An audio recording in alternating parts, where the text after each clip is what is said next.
What's up, everyone? This is Woodrow Smith, and I'm here to give you the first 1.0 update on Ag Chat, the podcast where we close the knowledge gap between the average producer and the average producer by debunking common misconceptions of agriculture. It's been a while since I've last updated y'all, so I have a few things that have changed to streamline the podcasting process a little more. The first thing I would like to show y'all is this app called Levelator, which I discovered. You drop the audio, the pre-recordings of the podcast I have in here, and it compresses and makes all of it sound the same volume, even if somebody is far away from one of the speakers is far away from the microphone. This makes it sound like they are the same volume. So that's going to be very useful. I'm probably going to go back and take episode 1 and run it through here because there are a lot of voice discrepancy in there, and that's not it's not as good as episode 2. I've also recorded episodes 2 and 3, finished editing episode 2, and it is published, as well as having all of the consent forms and the user experience research report ready right here. Same aesthetic as the project brief. I really wanted to focus on the information pipeline for Ag Chat, like the strongly agree or strongly agree with me being able to convey the ideas to articulate to the listener. That was what this graph represents.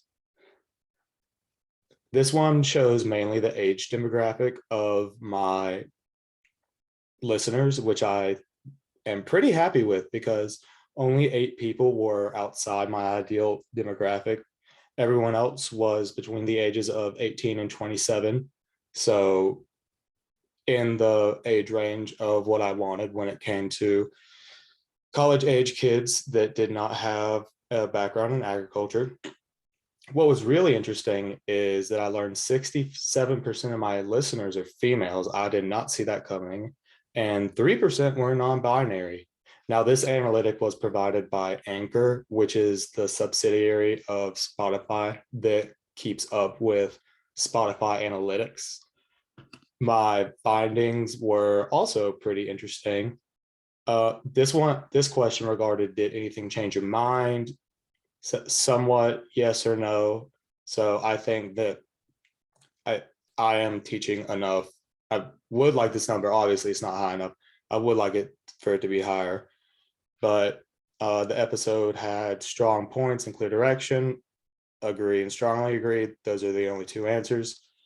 And I do think project changes, some of them that I'm going to implement, are the people that filled out my surveys expressed that a lot of times the guest talked a little too much, and that's partially my fault because I didn't want to interrupt him or be rude, but I understand it seemed more like a presentation than a podcast.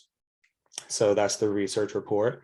And the consent form is the same, but I changed it all to fit the aesthetic of Ag Chat, sent that out using Adobe Acrobat for people to sign so I could write on the UX research report. And and the project brief, but that is less about this class. That was in the last one. And the website, I changed a good amount by adding stuff to it. I will drop all of that in with the zip up link.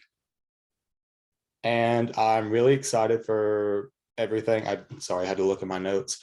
Very excited for the progress I've made. And I can't wait to edit and develop episode 3 because episode 2 was awesome. I think it was such a good contrast to episode 1 and how far I've come and everything that I've improved on. It sounds like night and day. Most people listen to it and they say, Dane, is that you? And I say, it is, but it doesn't sound exactly like me, like the first episode does, because it sounds better, because I have a better grip on how to work the podcasting equipment and also steer the conversation. So I will drop that in the zip folder and upload it. And like I said, I really like my progress so far, and I can't wait to make more.